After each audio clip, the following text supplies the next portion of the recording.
한때 우리나라 기독교에 파문을 일으켰던 책들 중에 가게에 흐르는 저주를 끊으라 하는 책과 그 비슷한 내용들이 몇 권 나왔었습니다.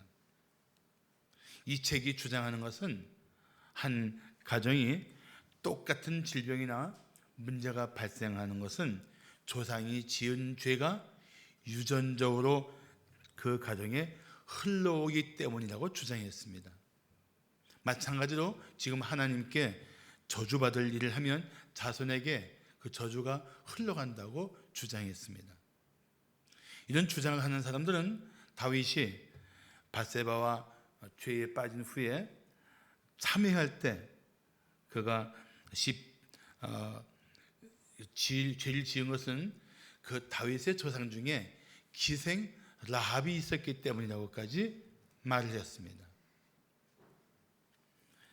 그래서 다윗이 그 참회 고백을 했던 시편 51편 5절에서 내가 죄악 중에 태어났다고 말하는 것을 가지고 그들은 그래서 이렇게 얘기한 거다.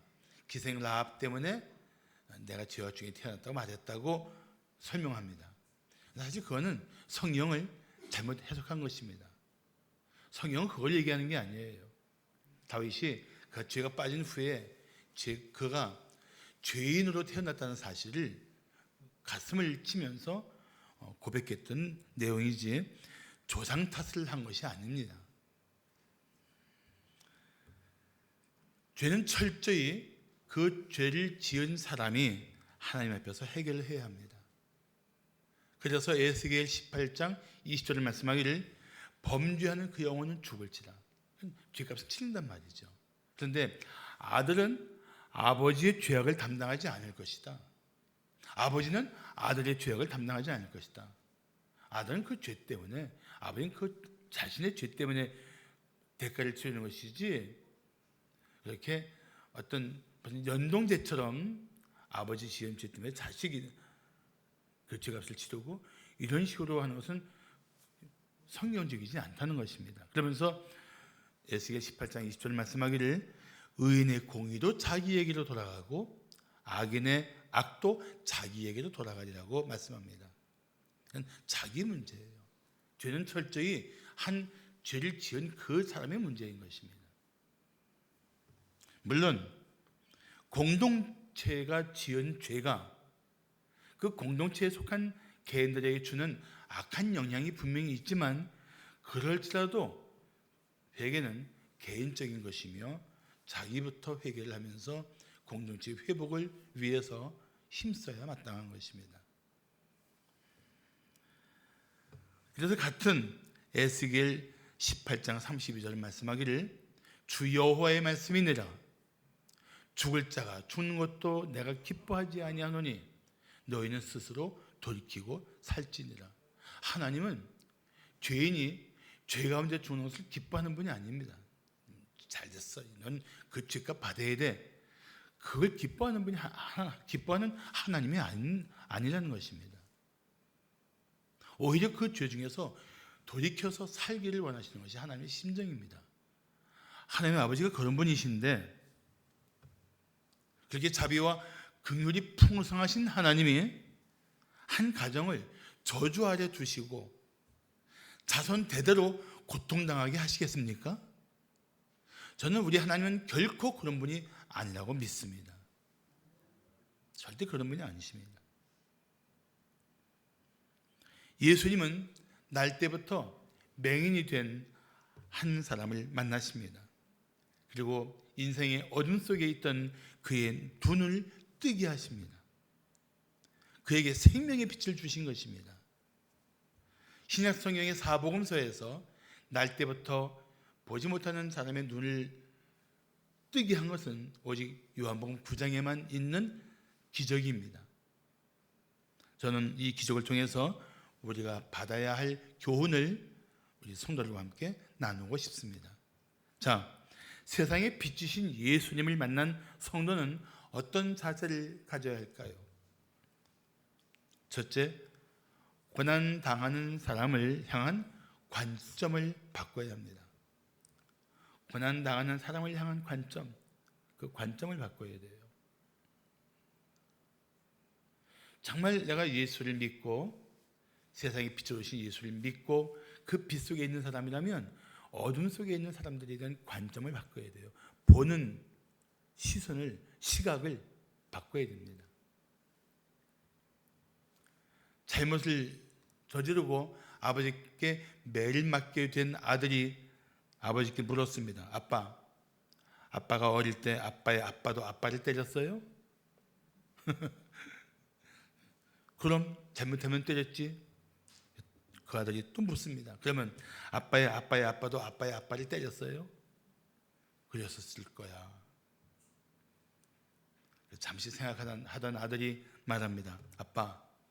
아빠와 나는 힘을 합쳐서 그런 폭력적인 유전을 끝내면 어떨까요? 잘못해놓고 매맞지 않으려고 꼼수를 부리는 어린아이의 이야기였습니다. 그런데 폭력적인 유전이 있는 것이라기보다는 실상은 우리 안에 타락한 성품은 그렇게 폭력적이고 파괴적인 힘이 있다는 사실을 주목해야 합니다. 그걸 주목해야 돼요.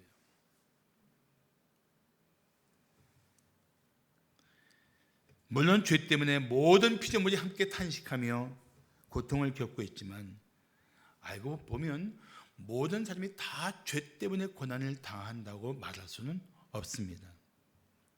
욥의 친구들이 그런 생각을 했습니다. 그래서 참 기가 막힌 고통 중에 있는 욥을 찾아와서 세 명이 했던 말은 사실 한 가지예요. 지금 내가 고난을 받는 것은 다 내 죄 때문이야. 그 말이 틀렸다는 것이 아니라 그 말을 잘못 적용한 것입니다. 물론 죄 때문에 고난을 받는 사람이 있습니다. 그런가 하면 그 죄를 거부한 바람에 고난을 당하는 분도 있어요. 그런가 하면 욥처럼 하나님의 특별하신 섭리 가운데 고난을 당하는 경우도 있습니다. 모든 고난이 다 죄 때문이라고 말할 수는 없다는 것입니다. 그러니까 우리가 고난 중에 있는 성도를 향해서 함부로 정죄하지 말아야 됩니다. 특히 이런 표현은 우리가 최대한 조심해야 합니다. 아이고, 기도하지 않아서 그래. 고난당하고 있는데. 이게 정죄예요, 정죄. 또 이런 말을 합니다. 믿음으로 살지 않으니까 그런 문제가 생기지. 그건 사실 우리가 할 소리가 아닙니다. 예수님의 제자들도 날 때부터 이 보지 못하는 거린을 보면서 예수님께 물었습니다. 예수님, 이 사람이 맹인으로 난 것이 누구의 죄로 인함이니까? 자기니까? 그의 부모니까? 이 질문은 잘못된 것입니다. 그런 제자들의 마음을 바꿔주기 위해서 예수님은 대답하십니다. 뭐라고 말씀하십니까? 이 사람이나 그 부모의 죄로 인한 것이 아니라 그에게서 하나님이 하시는 일을 나타내고자 하십니다. 왜 죄 때문이라고 생각하느냐? 이 기막힌 운명을 살아야 되는 이 사람을 향해서 하나님이 오히려 놀라운 영광을 나타내기 위하신다면, 아니 그 일을 행하신다면 왜 이걸 죄와 연결시켜 생각하느냐? 물으신 거예요. 사실은 죄 때문은 아니다. 봐라, 이 사람에게서 하나님이 어떤 일을 행하시는지, 어떤 권능을 나타내시고 어떤 영광을 받으실 것인지 봐라, 그런 뜻이에요.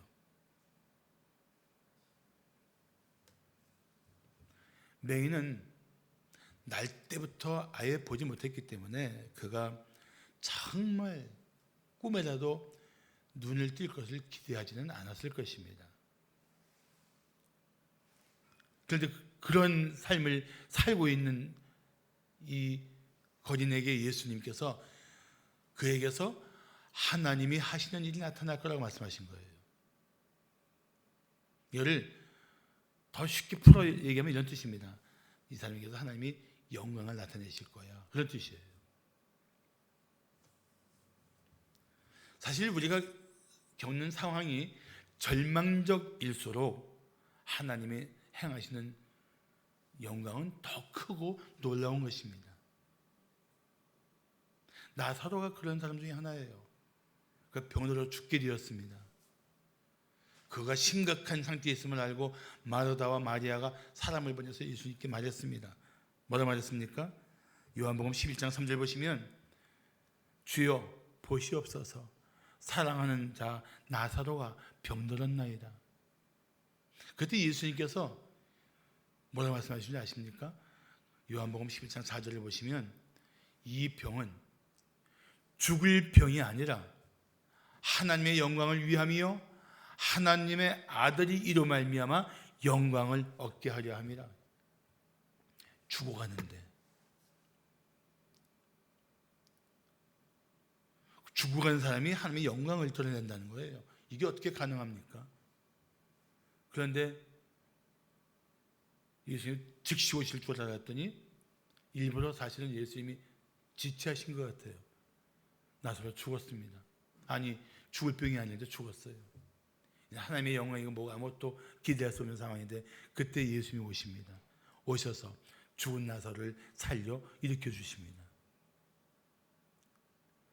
죽을 병은 낫게 할 거라고 생각했어도 죽은 자를 일으킬 거라고는 생각 못했었는데 그 죽은 나사로를 일으켜 주십니다. 하나님의 영광이 나타납니다. 예수님도 그 영광을 받으시면서 말씀하십니다. 내가 부활이요 생명이다.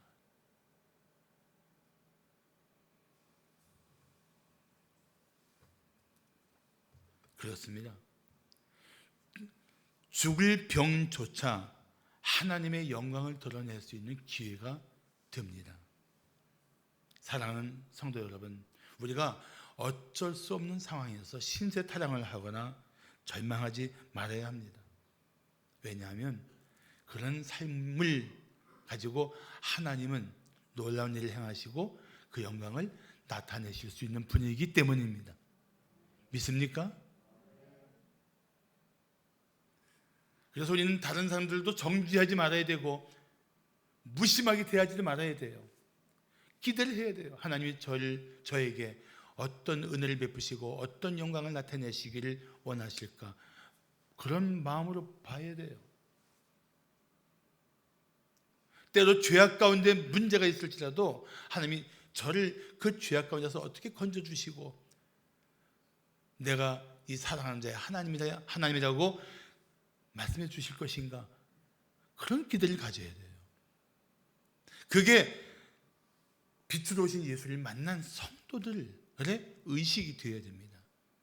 그런 의식을 가져야 고난 중에 있는 사람들을 보는 관점이 바뀔 수가 있어요.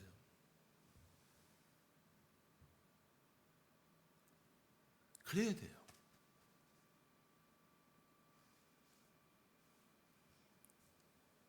그래서 우리가 어떤 상황이라도 하나님을 찬양할 수 있도록 만드시는 그 하나님을 우리는 더 주목해야 합니다.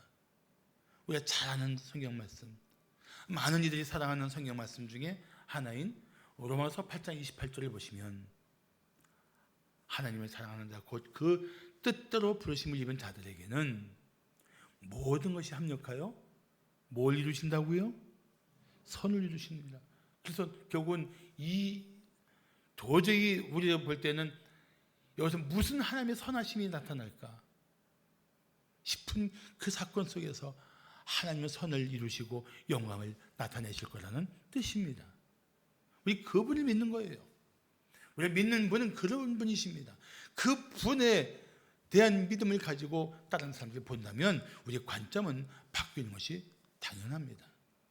당연해요.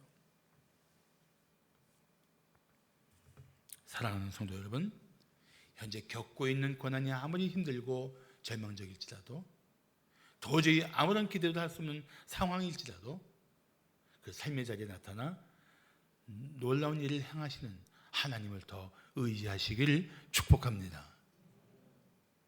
자, 세상에 빛이신 예수님을 만난 성도는 어떤 자세를 가져야 할까요? 둘째, 자비하신 주님을 닮은 마음을 가져야 합니다. 우리 마음이 자비하신 주님을 닮아야 돼요. 그래야 남의 불행을 보면서 함께 슬퍼할 수 있고 아파할 수 있고, 남의 고통을 보면서 함께 그 고통 때문에 신음할 수 있어요. 어느 신학대학 교수가 한 학생에게 창세기 3장 9절을 읽게 했습니다. 자, 창세기 3장 9절 다 함께 읽어볼까요? 한번 그냥 멋없이 읽지 말고 한번 대사를 읽듯이 한번 연극 준비를 한다고 생각하고 대사를 읽기 하듯이 한번 읽어보겠습니다. 자, 시작.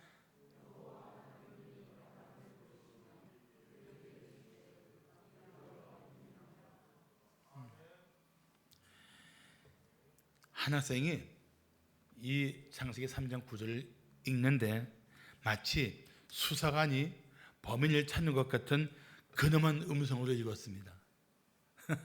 그러자 교수님이 이렇게 말했다고 합니다. 자네는 하나님의 마음을 잘 모르는군. 하나님은 지금 범인을 찾는 게 아니라 죄에 빠져 두려워하며 숨어있는 영혼을 부르시고 계시네.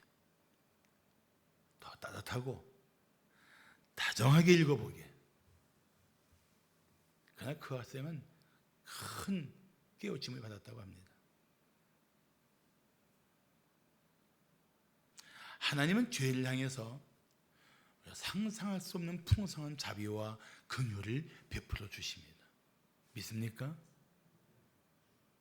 왜 안 믿어요? 믿어야 돼요. 다시 한번 말씀드립니다. 하나님은 어떤 죄인에게든지 풍성한 자비와 긍휼을 베풀어 주십니다. 할렐루야. 그 하나님이에요. 우리 믿는 하나님이 그런 분이란 말이죠. 제자들은 이 맹인의 비참한 삶을 불쌍히 여기지 않고 정죄하고 있었습니다. 그래서 예수님이 그걸 안타깝게 보셨을 겁니다. 세상 사람들은 그렇게 생각할지라도 예수님의 제자들이라면 그런 자세를 갖지 말아야 합니다.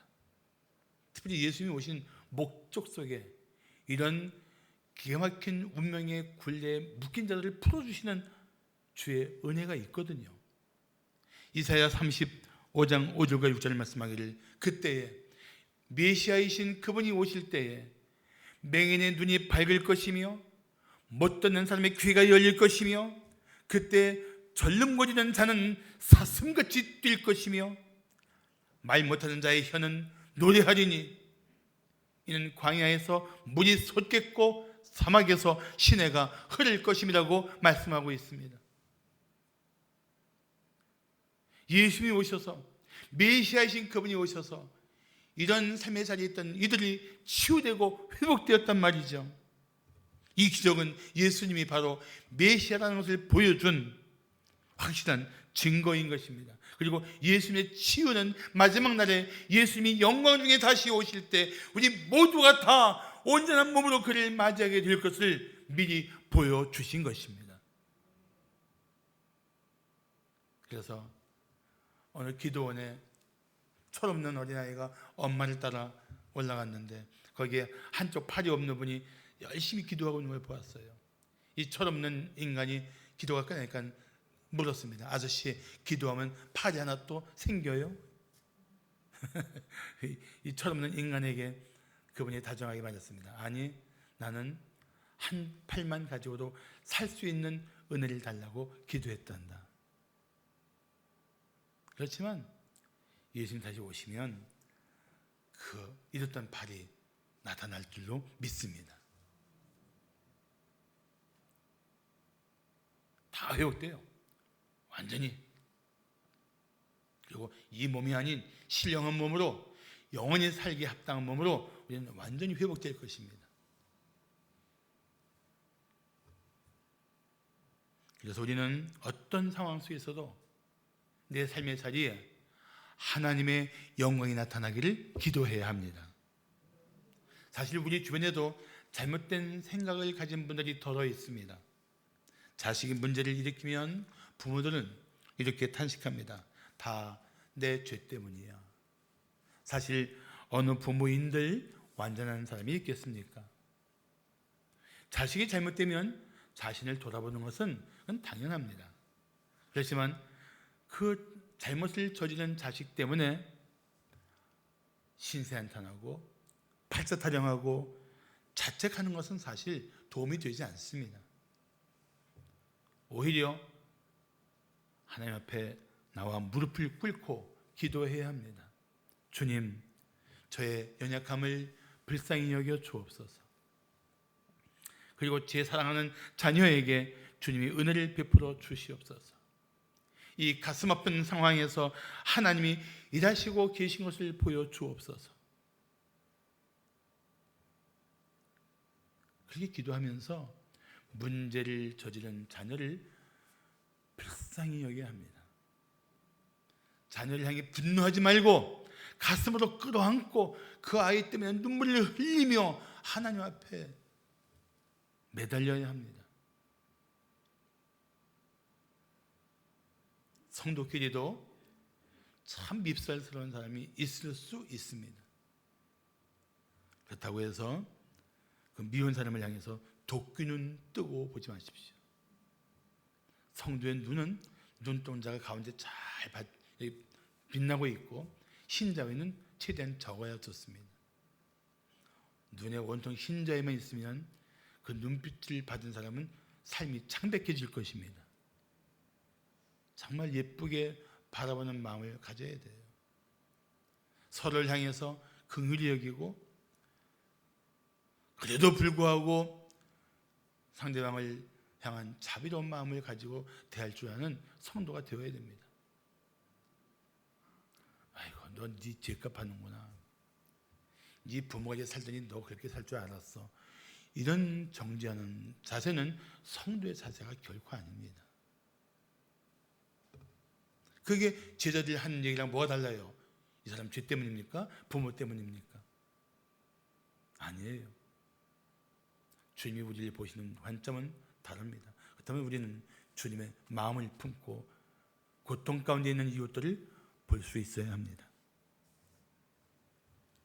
그래서 예수님은 누가복음 6장 36절에서 너희 아버지의 자비로우심과 같이 너희도 자비로운 자가 되라고 말씀하고 계신 것입니다. 비록 죄에 빠진 성도라도 정죄하지 말고 긍휼히 여기십시오. 그의 회복을 위해 기도하십시오.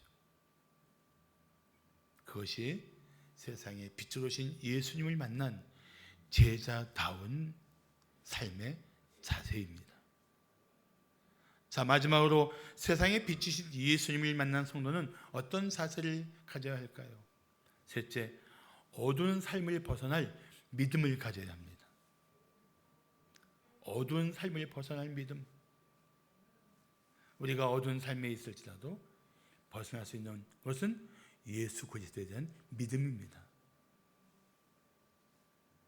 저는 어릴 때 날 때부터 맹인된 분을 한번 본 적이 있습니다. 맹인들은 주로 자기 눈이 안 보이는 걸 가리기 위해서 아주 시꺼먼 색깔이 있는 안경을 씁니다. 그가 맹인인 것은 은색 지팡이를 들고 다니니까 아는 거지 그렇게 딱 안경 쓰면 몰라요. 그런데 우연히 한 시각장애인이 안경을 벗고 세수하는 걸 봤는데 깜짝 놀랐어요. 무서웠어요. 그 어린 마음에. 원래 눈동자가 있으면 눈꺼풀이 덮여도 눈동자 때문에 이렇게 번긋하게 솟아나게 돼 있어요. 눈이. 한번 자기 눈 갖고 만져보세요. 제 말이 맞나 안 맞나. 그죠? 그런데 날 때부터 맹인인 사람은 눈동자가 없으니까 눈동자 부분이 푹 꺼져 있어요. 눈꺼풀이 안으로 빨려 들어간 것처럼 쑥 들어가 있어요. 그 모습이 무섭더라고요. 예수님은 힘을 뱉어서 그 맹인의 푹 꺼진 눈 위에 머드팩을 붙여주십니다. 머드팩이 좋다? 그 얘기하는 게 아니에요. 그건 예수님이 치료의 방법을 쓰셨으니까 특별한 거예요. 괜히 또 얘기 듣고 본영에 모더팩하러 가지 마시고 딱 붙여주셨어요. 그리고 말씀하십니다. 실로암 못에 가서 씻으라. 놀라운 사실은 그 말씀을 듣고 맹인이 주저하지 않고 바로 일어나 실로암까지 갔다는 사실입니다. 가서 씻었어요. 누군가 맹인을 부축해 주었는지는 기록되지 않았지만 확실한 것은 맹인이 스스로 예수님 말씀에 즉각적으로 순종했다는 것입니다. 그날도 연희 때와 같이 맹인은 그 자리에 나오면서 오늘은 다만 얼마라도 돈을 더 벌었으면 하는 소원을 가지고 앉아 있었을 것입니다. 그런데 그 맹인 앞에 나타난 예수라는 그분이 그 인생을 바꿀 그런 놀라우신 한 분, 예수라는 그분이 그에게 말씀하셨습니다. 실로암에 가서 씻어라. 씻는데 그 먼저 자기 두 눈에 푹 덮여 있는 흙을 다 닦아냈을 거 아니에요. 깨끗이 닦아냈겠죠. 닦아내고 깨끗이 닦았다고 생각하고 있는데 눈이 탁 떠지는 거예요. 그런데 갑자기 자기 앞에 세상이 확 드러나는 거예요. 꿈 같은 일이 벌어진 거예요. 눈동자가 생기고 온 사물을 보게 된 거예요. 할렐루야. 남의 일이라고 감동이 안 되십니까? 얼마나 놀라운 일이에요.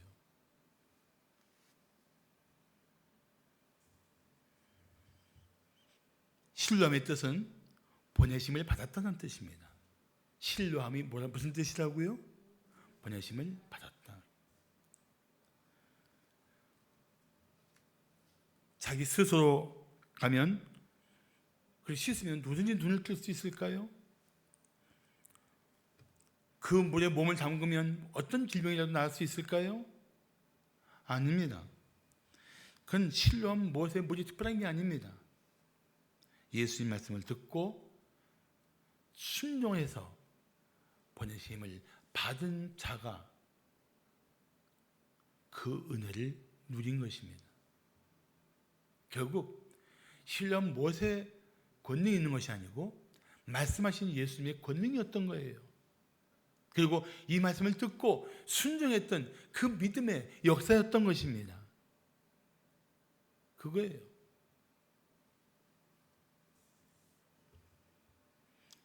전능하신 주님의 능력이 믿는 사람의 삶 속에서 놀라운 기적을 이룬 것입니다. 지금도 마찬가지입니다. 주님은 여전히 전능하십니다. 할렐루야. 문제는 그 전능하신 주님을 믿는 우리의 믿음이 너무도 볼품없다는 것입니다. 너무 부족하다는 거예요. 우리 믿음이 너무 없다는 거예요. 너무 믿음이 없어요. 세상에 비추신 예수님을 진심으로 믿는다면 어두운 삶 속에 있는 나에게 무슨 말씀을 하시든지 믿고 순종해야 합니다. 그러면 하나님의 영광이 나타날 것입니다. 기적이 일어날 것입니다.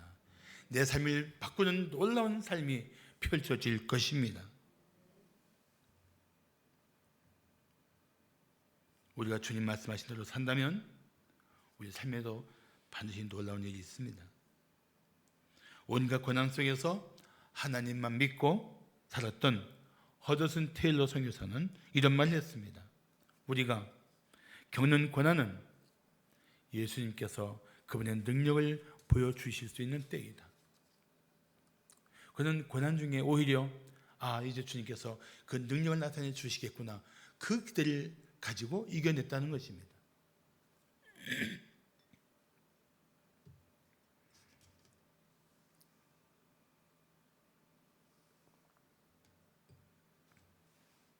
사랑하는 성도 여러분, 지금 현실의 삶이 어두울수록 빛을 비추시는 예수님의 말씀을 들어야 합니다. 순종해야 합니다. 그러면 어떤 어둠 속에서도 주님이 비춰주시는 빛을 보게 될 것입니다. 우리는 이 빛을 이웃에게도 비춰주어야 합니다. 어둠 속에 있는 영혼들이 빛이신 예수님께 나오게 해야 합니다. 그래야 그들을 사로잡은 이 저주스러운 삶이 오히려 하나님의 영광을 드러내게 될 것입니다. 사랑하는 성도 여러분, 잊지 마십시오. 예수님은 십자가의 승리로 우리를 모든 저주에서 구속하여 주셨습니다. 그리고 비록 이 세상의 악한 상황에서 고난을 받지만 마지막에 주님의 영광에 이르게 하실 것입니다. 예수님의 마음의 구주와 주님으로 영접하는 순간 죄의 저주는 완전히 사라집니다. 그리고 우리는 영원한 하나님의 권세 아래 살게 될 것입니다. 더 이상 사탄의 권세가 우리를 좌우할 수 없습니다. 어둠이 우리를 누를 수도 없습니다. 그러면서 우리의 저주의 자리에 은혜가 채워질 것입니다. 고통의 자리에 평안이 임할 것입니다. 당신이 예수를 믿고 의지할 때 당신을 둘러싼 모든 어둠은 사라질 것입니다. 그리고 주님의 빛으로, 생명의 빛으로 충만하게 될 줄을 믿습니다.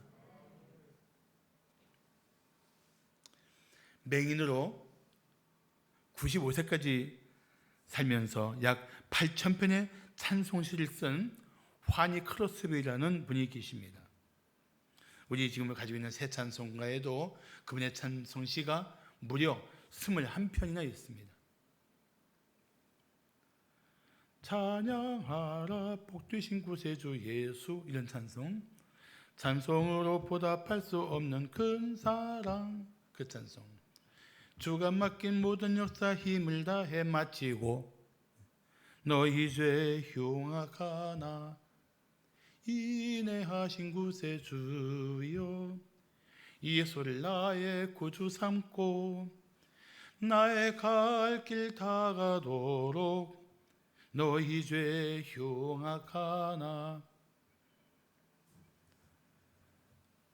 온 놀라운 구세주 예수 내 주, 주의 음성을 내가 들으니, 다 유명한 찬송이잖아요. 다 환희 크로스비 여사가 쓰신 찬송 시입니다. 환희 크로스비는 영국에서 미국 뉴욕으로 건너온 청교도 집안에서 태어났습니다. 뉴욕 근교의 작은 마을에서 태어난 지 겨우 6주 되었을 때 눈에 심각한 염증이 생겼는데 의사가 치료를 잘못한 바람에 그만 두 눈의 시력을 다 잃어버렸습니다. 그 시력을 잃은 어린 아기, 생후 6주니까 애기잖아요. 그 아기를 끌어안고 그의 부모는 왜 우리 아이에게 이런 비극이 생겼습니까? 라고 원망하지 않았습니다. 그 아이를 붙들고 부모는 무릎 꿇고 기도했습니다. 이제부터 주님과 함께 고난의 골짜기를 걷겠습니다. 우리를 도와주시옵소서. 그렇게 기도했어요. 특별히 성경의 사람이면서 기도의 사람인 외할머니는 그 어린 환희를 붙들고 늘 가슴에 품고 안고 하면서 그 아이에게 계속해서 반복해서 얘기해 주었습니다. 그 할머니가 했던 유명한 이야기 제가 3가지만 말씀드릴게요. 필요할 때마다 하나님께 부르짖어 기도해라. 그리고 일어난 모든 일에 하나님께 감사해라. 두 번째, 문제가 너무 어려워도 하나님이 하실 수 없는 일은 하나도 없단다. 하나님은 무엇이든지 능히 채워주실 거야. 그 또 하나, 너의 기도 제목이 아무리 엉뚱하거나 가망이 없어도 내게 유익하면 하나님이 들어주실 거야. 설령 하나님께서 내 기도에 응답하시지 않아도 낙심하면 안 된다. 왜냐하면 하나님은 내 소망과 기대보다 더 좋은 것을 이미 예비해 놓으셨기 때문이야. 그러니까 늘 기뻐해야 한다. 고통과 좌절도 기쁘게 인내하면서 참아야 한다. 그 이유는 주님이 모든 고통과 좌절도 더 좋은 것으로 바꿔주시기 때문이야. 이 할머니의 성경적 소원을 귀에 못 박히도록 들으면서 자란 이 환희의 마음에는 육신의 장애를 이겨내면서 그 안에 끊임없이 하나님을 향하여 샘솟는 찬양으로 채워지기 시작합니다. 그리고 그가 쓴 일생의 찬송시만 약 8,000편인 거예요.